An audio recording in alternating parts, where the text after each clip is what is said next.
Frank Bruno explained once where he went through his mental health issues, and he explained the symptoms that he had, and only after watching his documentary I realised that I was suffering similar symptoms. So this is years after the situation, so I probably went through it myself and not realised. And doing the work that I do, a lot of the times you see children act in a certain way and it makes you wonder, like, is that mental health issues? You don't have to be particularly involved or interested in this topic. You don't have to be from a minority ethnic communities to realize that black people in this country experience psychiatry, mental health services in an extremely negative way.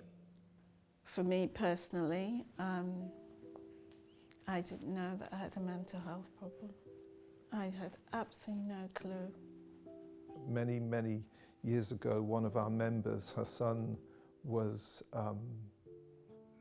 sectioned and then eventually placed in a secure facility and ending up dying in that secure facility. And it was quite distressing for us all because this is somebody we knew. I mean, I've had my mental problems all my life, but I've kind of been, well, first was in the services in the 1990s, but more so since 2008 when I had to leave my mother's place and start kind of working towards having to live on my own. After that, you know, I kind of thought that, well, maybe they might start to want to turn their attention to a lot of my mental health problems. You know, I have a lot of depressions and anxieties. But instead, you know, I felt that they were more inclined to want to kind of discharge me from the service rather than, you know, try to then address a lot of those issues. Well, people from black and minority ethnic communities have been at the coalface of service delivery, and for quite a lot of that time have been poorly served.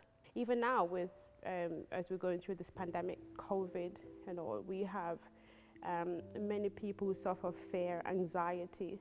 Some people are stressed as a result of what happens to them. Culturally, we tend to stick to our own. Culturally, we tend to not really ask for help because we are classed as a strong people, but in reality, we struggle like everybody else. My black patients are very worried about the hospital. They feel that if they go in there, they're going to be treated badly. So when I refer a patient to an outpatient, yeah, they don't really want to go. It's very much historical context. So a lot of that experience goes way back into the 90s, where we have these alarmist type headlines. And one that comes to mind is the Christopher Clunis affair in the 90s. And it does give you the impression of these black dangerous men that's aligned to mental health services.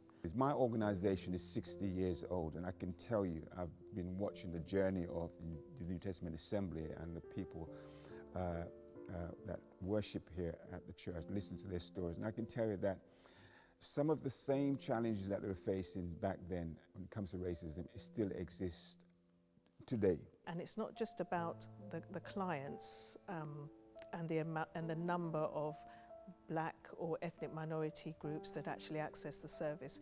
It's also about the counsellors as well. To find a black male counsellor is a rare thing. And actually within a lot of our communities, people just kind of getting on with it and suffering in silence, which of course has a huge effect not only on the mental health but also on your physical health. If anything, these inequalities are getting worse. They're not getting better.